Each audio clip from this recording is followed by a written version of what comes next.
সাহাবী মুআজ রাদিয়াল্লাহু তাআলা আনহু আল্লাহ নবী আমার ওই সময় বলেছিলেন, ও আমার সাহাবী মুআজ শুনে রাখো, আমি নবী তোমাদিগকে জানিয়ে দিলাম পৃথিবীর কোন ওলির সামনে সিজদা দেওয়া যাবে না, পৃথিবীর কোন পীর সাহেবের সামনে সিজদা দেওয়া যাবে না, নবীদের সামনে সিজদা দেওয়া যাবে না, সিজদা দেওয়া যাবে না, যাবে না।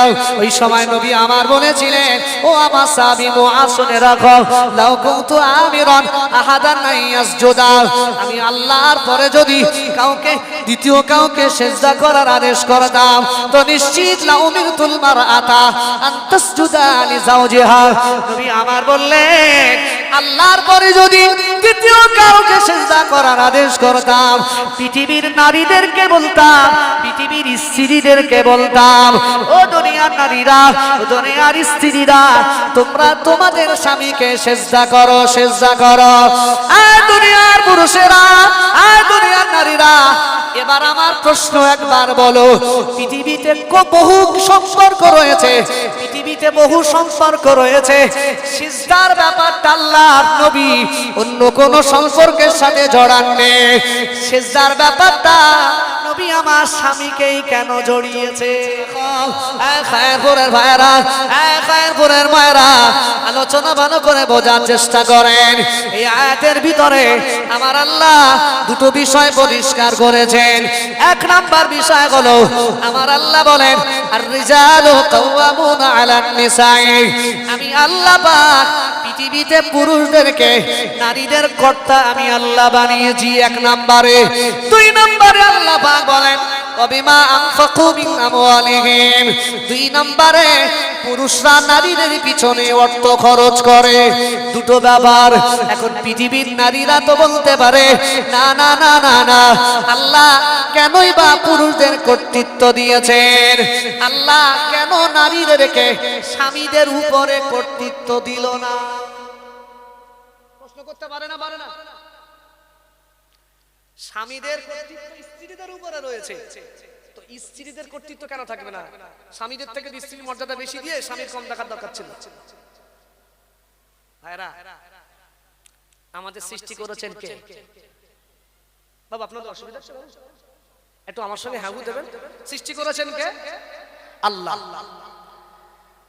তাহলে যিনি সৃষ্টি করবেন, তাহলে তার ইচ্ছাধীন বিষয় তো, তিনি কিভাবে সৃষ্টি করবেন সেখানে কি আমাদের প্রশ্ন করার অধিকার আছে? প্রশ্ন করার অধিকার আমাদের নেই। এখন আল্লাহ বলছেন যে আমি নিজেই সৃষ্টি করেছি, এটা আল্লাহর ইচ্ছাধীন বিষয়, আর আল্লাহ নিজ থেকেই স্ত্রীদের থেকে স্বামীদের মর্যাদা বেশি দিয়েছেন। সুতরাং এখানে স্ত্রীদের মন খারাপ করার কোনো জায়গা নেই। তবে এটা নয় যে স্ত্রীর অধিকার নেই। এর পরের আয়াতেই আল্লাহ রাব্বুল আলামিন নারীদের ব্যাপারে বলেছেন। এখন আল্লাহ বলছেন যে আমি পৃথিবীতে নারীদেরকে সৃষ্টি করলাম, আমি আল্লাহ এই পৃথিবীতে পুরুষদেরকে সৃষ্টি করলাম, তবে আমি আল্লাহ স্ত্রীদের থেকে নারীদেরকে শ্রেষ্ঠত্ব দিয়েছি, এটা তার আল্লাহর ইচ্ছাধীন বিষয়। তারপরে আল্লাহ বলছেন লা ইসআলু আম্মা ইয়াফআলু ওয়া হুম ইসআলুন। আল্লাহ বলছেন আমি যেটা সৃষ্টি করি এই সৃষ্টির ব্যাপারে কৈফিয়ত করার অধিকার কারণ নেই, বরঞ্চ আম্মা ইফআলু ওয়া হুম ইসআলুন, বরঞ্চ যাদেরকে সৃষ্টি করা হয়েছে এরা যা করবে এ ব্যাপারে হিসাব দেওয়া লাগবে। লাগবে না? লাগবে না? আল্লাহ বলছেন আমি যাকেই কর্তৃত্ব দিই না কেন প্রশ্ন করার অধিকার পৃথিবীর কারণ নেই, বরঞ্চ পৃথিবীতে আমরা যেটা করি সে ব্যাপারে আল্লাহ প্রশ্ন করবে। সুতরাং এটা আল্লাহর ইচ্ছাধীন বিষয়। আল্লাহ স্বামীকে শ্রেষ্ঠত্ব দিয়েছেন। আল্লাহর বান্দারা, আল্লাহর বান্দিরা শুনে রাখো, এই আয়াতের দ্বিতীয় অংশে আল্লাহ পাক বলেছেন, আল্লাহ পাক বলেন, এ দুনিয়ার মানুষেরা, ওয়াবিমা আনফাকু মিন আমওয়ালিহিম, পৃথিবীর পুরুষেরা স্ত্রীর পিছনে অর্থ সম্পদ খরচ করে, পৃথিবীর বিবিদের খাওয়া দাওয়ার ব্যবস্থা করে, পৃথিবীর বিবিদের পোশাকের ব্যবস্থা করে, বিবিদের ঔষধ পানার ব্যবস্থা করে, বিবিদের থাকার বাসস্থানের ব্যবস্থা করে। হিসাব অনুযায়ী যার দায়িত্ব বেশি নিশ্চিত তার সম্মানও বেশি। বেশি না? বেশি না? সকাল হলে মুদিখানার বলেন বাজারের লিস্টটা ধরিয়ে দেয় কে? কার হাতে? স্বামীর হাতে। কোনদিন দেখেছেন স্বামী তার স্ত্রীর হাতে ধরায়? এই লাও সকালবেলা চাল ডাল নেই, আলু পেঁয়াজ নেই, বলে? আর যখনই লিস্ট ধরায় হয়তো অনেক সময় ইনকাম কম হলে একটু স্বামীরা একটু মনোক্ষুণ্ণ হয়, কোনোদিন আর ফাঁকা গেল না, প্রতিদিন বড় বড় লিস্ট। তারপরে মুখ বুঝিয়ে স্বামী বাজার করতে যায় না, জানি এটা তার দায়িত্ব।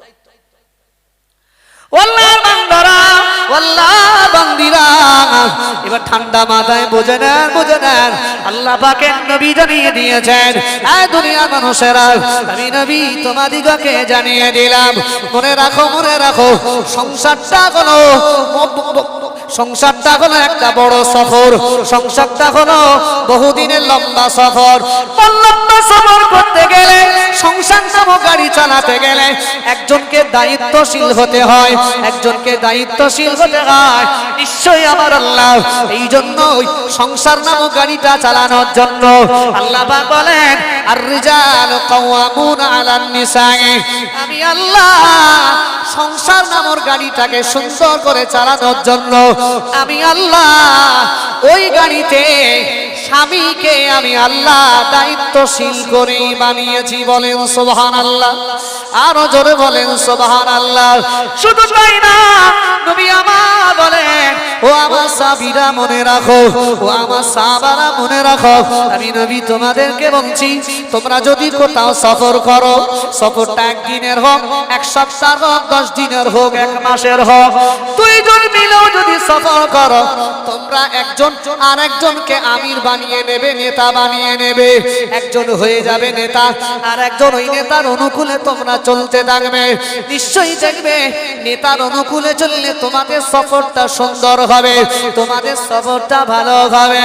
নবী আমার বললেন ওই মানুষ দুটো যদি 1 সপ্তাহ সফরে যেতে গেলে যদি একজনকে আমির বানিয়ে নিয়ে 1 সপ্তাহ সফরটা যদি সুন্দর হয়, তাহলে স্বামী স্ত্রীর সংসার তো একদিনের নয়, 1 মাসের নয়, 10 দিনের নয়, 20 দিনের নয়, দেখা যায় লম্বা সময় ধরে ওই সংসার নামক সফরটা হবে।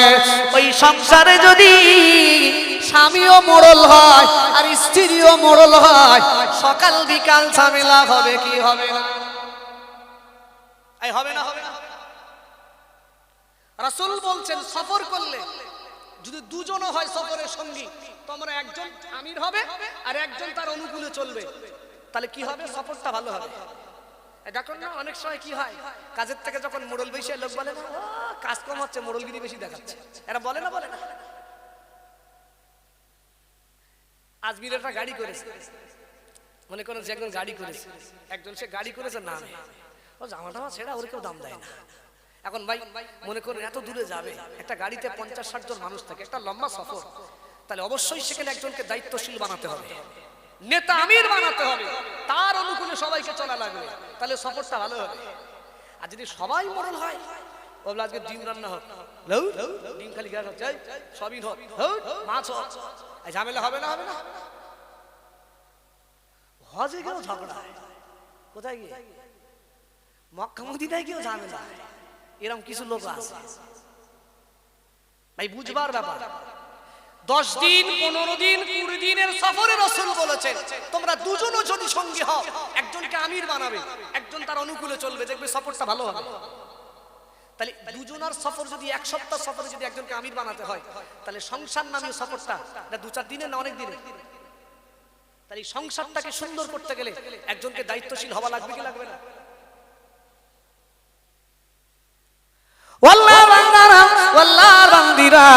নবী আমার বলেছেন ও আমার সাহাবীরা, ও আমার সাহাবারা, আমি নবী তোমাদিগকে জানিয়ে দিলাম, তোমাদের সফরটা যদি 1 দিনের হয়, 1 সপ্তাহ হয়, 10 দিনের হয়, আমি নবী তোমাদেরকে বলছি অবশ্যই একজনকে আমি বানিয়ে নেবে, তাহলে তোমাদের সফরটা সুন্দর হবে।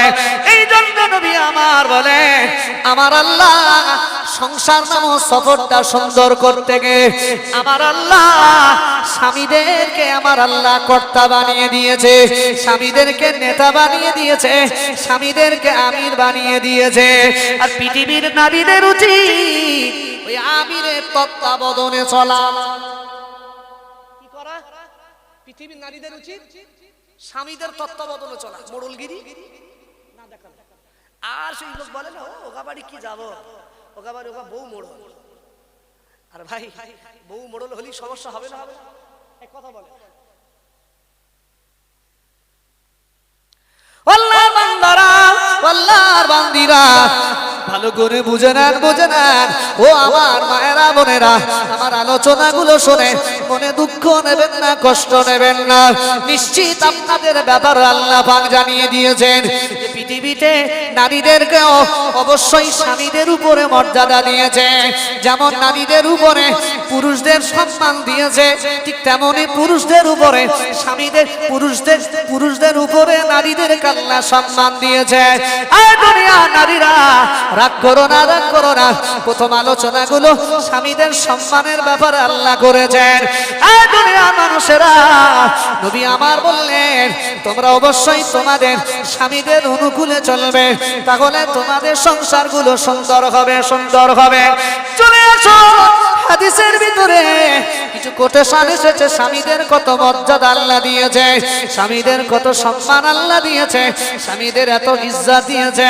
আল্লাহ পাকের নবী বলেছেন, ও আমার সাহাবীরা, ও আমার সাহাবারা, আমি নবী তোমাদিগকে জানিয়ে দিলাম পৃথিবীতে আল্লাহ পাক স্বামীদের এত মর্যাদা দিয়েছে, স্বামীদের এত সম্মান দিয়েছে। নবী আমার বললেন, লাউ কুনতু আহাদান, লাউ কুনতু আমিরান আহাদান আইয়াসজুদা লি আহাদিন লাউ মিলতুল মারাতা আন তাসজুদা লি যাওজিহা। এক নম্বরে স্বামীর অধিকার স্ত্রীর উপরে, স্ত্রী স্বামীর হক আদায় করবে। এক নম্বরে স্বামীর অধিকার হলো, নবী আমার বলেন আল্লাহ পাকের পরে যদি দ্বিতীয় নম্বরে আমি নবী কাউকে সিজদা করার আদেশ করতাম, তবে আমি নবী পৃথিবীর নারীদেরকে বলতাম তোমরা তোমাদের স্বামীদের সিজদা করো। জোরে বলবেন না সুবহানাল্লাহ? আরে জোরে হয় না সুবহানাল্লাহ? এক নম্বর অধিকার রাসূল ঘোষণা করেছেন যে যদি আল্লাহর পরে আমি কাউকে সিজদা করার আদেশ কাউকে করতাম পৃথিবীতে, তো পৃথিবীর নারীদেরকে বলতাম তোমরা তোমাদের স্বামীকে সিজদা করো। আমরা সিজদা কাকে দিই? সিজদা কাকে দিই? আল্লাহকে না? কিতাবের ভিতরে গায়াতুত তাযাল্লুল, চরম পর্যায়ের মিনতি। আর যে চরম পর্যায়ের মিনতিটা আমরা বহির প্রকাশ করি সিজদার মাধ্যমে, যেটা আল্লাহ ছাড়া আর কাউকে দেওয়া, যেটা আল্লাহ ছাড়া কাউকে দেওয়া যায় না। এই হাদিসটা থেকে একটা আপনাদের একটা সুন্দর হাদিস শোনাই। নবীজি সাল্লাল্লাহু আলাইহি ওয়াসাল্লামের একজন সাহাবী ছিলেন হযরতে মুআজ ইবনে জাবাল রাদিয়াল্লাহু আনহু। সাহাবীটি একবার মদিনা থেকে শাম দেশে গিয়েছেন সফরে। এখন সফরে গিয়ে একটা ইহুদি নাসারাদের ধর্মস্থানে তিনি গিয়েছেন। গিয়ে তিনি দেখছেন যে ইহুদি নাসারারা সেখানকার তাদের ধর্মগুরু যারা, তাদেরকে সিজদা করে ধর্মস্থানে ঢুকছেন আর সিজদা দিয়ে সম্মান করছেন। এখন মুআজ ইবনে জাবাল রাদিয়াল্লাহু আনহু তিনি না জিজ্ঞাসা করছেন যে ও ভাইরা এটা কি হলো? তো বলছে এটা হলো নবীদের সম্মান জানানোর পদ্ধতি। কারা বলছে? ওই ইহুদিরা বলছে, মানে ইহুদিরা বাড়ি থেকে আসছেন, ধর্মস্থানে ঢুকছে আর ধর্মগুরুদের সামনে গিয়ে আগে সিজদা দিচ্ছে, তারপর আসনে বসছে। এখন সেই মাজলিসে হযরতে মুআজ ইবনে জাবাল রাদিয়াল্লাহু আনহু তিনি গিয়েছেন। গিয়ে দেখছেন এই কাণ্ড চলছে। এখন তিনি ওই ইহুদি নাসারাদেরকে জিজ্ঞাসা করছেন, ও ভাইরা এটা তোমরা কি করছো? তো বলছে এটা হলো নবীদের সম্মান জানানোর একটা পদ্ধতি, ওই জন্য আমরা এনাদের মাধ্যমে নবীদের সম্মান করছি। এর আগে যত নবী ছিল সেই নবীর অনুসারীরা সব নবীদের মাজলিসে আসতো, এসে সিজদা দিত, দিয়ে সম্মান করে তারপর নবীদের মাজলিসে বসতো। আচ্ছা সেই পিরিয়ডে আমাদের নবী আছে না নাই? আছে তো। এখন মুআজ ইবনে জাবাল রাদিয়াল্লাহু আনহু তিনি ভাবছেন যে যদি এরা আগেকার নবীদের সম্মান জানানোর পদ্ধতি যদি এখনো তাদের ধর্মগুরুদের সিজদা দিয়ে সেইটা বজায় রাখে, তাহলে আমাদের কাছে তো নবী রয়েছে, তাহলে আমরা তো যাবো কি নবীর কাছে আগে সিজদা দেবো, তারপর তার আলোচনা শুনবো। হযরতে মুআজ ইবনে জাবাল রাদিয়াল্লাহু আনহু তিনি শাম থেকে যখন মদিনায় এসেছেন, এসে আগে নবীর দরবারে এসেছেন। আল্লাহর বান্দারা, আল্লাহর বান্দিরা, ভাইরা দেখা যায় মুআজ ইবনে জাবাল রাদিয়াল্লাহু তাআলা আনহু আল্লাহ নবী দরবারে এসেছেন। আল্লাহ নবী দরবারে এসে আল্লাহ নবীর সামনে সিজদায় পড়ে গেল। নবী আমার ওই সময় বললেন, আয় আমার সাহাবী মুআজ, কি বাবার কি বাবার কি বাবার, এটা তুমি কি করলে? ওই সময় মুআজ ইবনে জাবাল রাদিয়াল্লাহু আনহু বললেন, ইয়া রাসূলুল্লাহ, হাবিবাল্লাহ, হুজুর হুজুর এটাই নাকি নবীদের সম্মান জানানোর পদ্ধতি? সামদেশে দেখে এসেছেন, এসেই মুআজ ইবনে জাবাল তিনি বললেন যে এরা এদের ধর্মগুরুদের যদি এইভাবে সিজদা দেয়, এটা নাকি আগেকার নবীদের সম্মান জানানোর পদ্ধতি। তাহলে আমাদের মাঝে তো নবী রয়েছে, তাহলে আমরা এইভাবে নবীকে আগে সিজদা করব? মুআজ ইবনে জাবাল রাদিয়াল্লাহু আনহু তিনি ঠিক নবী যেখানে আছেন নবীজির সামনে গিয়ে সিজদায় পড়ে গেছেন। এখন নবী জিজ্ঞেস করছেন, এটা কি করলে? বলে, হুজুর এটা নাকি নবীদের সম্মান জানানোর পদ্ধতি। নবী আমার বললেন, আয় আমার সাহাবী মুআজ, এটা তুমি কোথা থেকে জানলে? মুআজ ইবনে জাবাল রাদিয়াল্লাহু তাআলা আনহু বলেছিলেন, ইয়া রাসূলুল্লাহ, হাবিবাল্লাহ, হুজুর হুজুর আমি শাম দেশে সফরে গিয়েছিলাম, গিয়ে দেখলাম ওখানকার ইহুদিরা, ওখানকার নাসারারা ওদের ধর্মগুরুদেরকে সিজদা দিয়ে সম্মান করছে। আমি ওদের জিজ্ঞাসা করলাম, এটা কি হচ্ছে কি হচ্ছে? ওরা আমায় বলতে লাগে, এইভাবে নবীদের সম্মান জানাতে হয়, আগেকার নবীদেরকে এইভাবে সম্মান জানানো হতো। ইয়া রাসূলুল্লাহ, হাবিবাল্লাহ, হুজুর সেই জন্য আমি আপনার সামনে সিজদায় পড়ে গিয়েছি। নবী আমার বললেন, ও বাবা মুআজ, ও বাবা মুআজ, গায়াতুত তাজাল্লুল, চরম পর্যায়ের মিনতি প্রকাশ যেটা সিজদার মাধ্যমে দেওয়া হয়, এটা আল্লাহ ছাড়া পৃথিবীর কারোর সামনে মাথা নত করা যাবে না। নবী আমার বললেন, ইহুদি নাসারারা অন্যান্য নবীদের ব্যাপারে যা বলেছে সব ওরা মিথ্যা বলেছে, ওরা নবীদের উপরে মিথ্যা কথা বলেছে, মিথ্যা কথা বলেছে। শুধু তাই না, ওদের উপরে যে কিতাব আল্লাহ নাযিল করেছিলেন, ওরা তাওরাতটা চেঞ্জ করে দিয়েছে, ওরা জাবুরটা চেঞ্জ করে দিয়েছে, ওরা ইনজিলটা চেঞ্জ করে দিয়েছে। তবে আল কোরআন, আল্লাহর কোরআন, পৃথিবীতে এমন কোন মানুষ এখন নাই, বর্তমানেও আসবে না, যে আল্লাহর কোরআন চেঞ্জ করা তো দূরের কথা, একটা নোক্তা পর্যন্ত পরিবর্তন করাতে পারবে না। জোরে বলে মুআজ, ওরা বলছে না যেটা নবীদের সম্মান জানানোর পদ্ধতি, আগেকার নবীদেরকে এইভাবে সিজদা দিয়ে দিয়ে সম্মান করা হতো। নবীজি বলছেন, ও মুআজ, ওরা সব মিথ্যা কথা বলেছে, আসলে নবীদেরকে এইভাবে সম্মান জানাতে হয় না।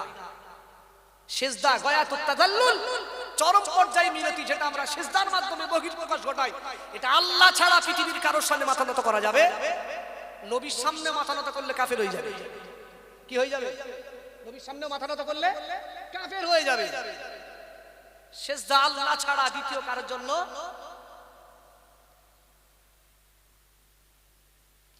নবী আমার বললেন, ও আমার সাহাবী মুআজ রাদিয়াল্লাহু তাআলা আনহু, আল্লাহ নবী আমার ওই সময় বলেছিলেন, ও আমার সাহাবী মুআজ, শুনে রাখো, আমি নবী তোমাদিগকে জানিয়ে দিলাম, পৃথিবীর কোন ওলির সামনে সিজদা দেওয়া যাবে না, পৃথিবীর কোন পীর সাহেবের সামনে সিজদা দেওয়া যাবে না, নবীদের সামনে সিজদা দেওয়া যাবে না, সিজদা দেওয়া যাবে না, যাবে না। ওই সময় নবী আমার বলেছিলেন, ও আমার সাহাবী মুআজ, শুনে রাখো, লাউ কুনতু আমিরান আহাদান ইয়াসজুদা, আমি আল্লাহর পরে যদি কাউকে দ্বিতীয় কাউকে সিজদা করার আদেশ করতাম, তো নিশ্চিত লা উমিরতুল মারআতা আন তাসজুদা লিজাওজিহা। নবী আমার বললেন, আল্লাহর পরে যদি দ্বিতীয় কাউকে সিজদা করার আদেশ করতাম, পৃথিবীর নারীদেরকে বলতাম, পৃথিবীর স্ত্রীদেরকে বলতাম, ও দুনিয়ার নারীরা, ও দুনিয়ার স্ত্রীরা, তোমরা তোমাদের স্বামীকে সিজদা করো, সিজদা করো। আর দুনিয়ার পুরুষেরা, আর দুনিয়ার নারীরা, এবার আমার প্রশ্ন একবার বলো, পৃথিবীতে বহু সম্পর্ক রয়েছে, পৃথিবীতে বহু সম্পর্ক রয়েছে, সিজদার ব্যাপারটা আল্লাহর নবী অন্য কোন সম্পর্কের সাথে জড়াননি, সিজদার ব্যাপারটা নবী আমার স্বামীকেই কেন জড়িয়েছে? বলতে পারতো তো যে পৃথিবীর বোনদেরকে বলতাম ভাইকে সিজদা করো, পৃথিবীর বলতে পারতাম সন্তান তার মাকে আম্মাকে সিজদা করো, এরা বলতে পারতো না। কিন্তু রাসূল বলেছেন যে যদি আল্লাহর পরে দ্বিতীয় কাউকে সিজদা করার আদেশ আমি নবী দিতাম তো পৃথিবীর নারীদেরকে বলতাম তোমরা তোমাদের স্বামীকে সিজদা করবে। তাহলে স্বামীর মর্যাদা বেশি না কম?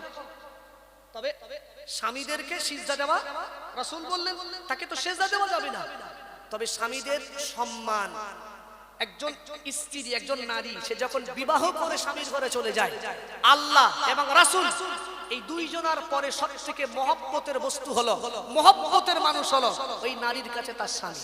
জোরে বলেন, আর জোরে বলেন সুবহানাল্লাহ।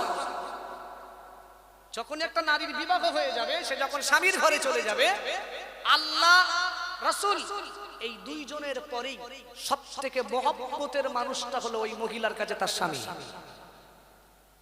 আর মহব্বতের বস্তুটাকে, মহব্বতের মানুষটাকে সম্মান করা লাগবে কি লাগবে না? এই হাদিসের ব্যাপারে রাসূল বলেছেন এমন সম্মান যে স্বামীর সামনে জোরে জোরেও কথা বলা বেয়াদবি, স্বামীর সামনে জোরে জোরে কথা বলা বেয়াদবি, এমনকি স্বামীর নাম ধরেও ডাকা যাবে না। এরম হয় এখনকার যা নারী, হয়তো খয়েরপুরের স্ত্রীরা ভালো, তবে আমার এলাকার দিকে স্ত্রীরা সকাল হলে উরে সর্বনাশ, স্বামীদেরকে যেন কাপড় কাচা করে। কি করে? কাপড় কাচা করে। 5 ওয়াক্ত নামাজ পড়ে, মাথা ঘুমটাতে বেড়ায়, আর বাড়ি তার স্বামী বাড়ি যেতে ভয় করে, বাড়ি যাব বিপদ। ভাই ও নামাজ কাজ হবে না, ও নামাজ। আচ্ছা, হজ পাকে গিয়েছেন কে? উমরায় বলেন বা ফরজ হজে গিয়েছেন কেউ আছে? কেউ নাই এর ভিতরে? কেউ নেই?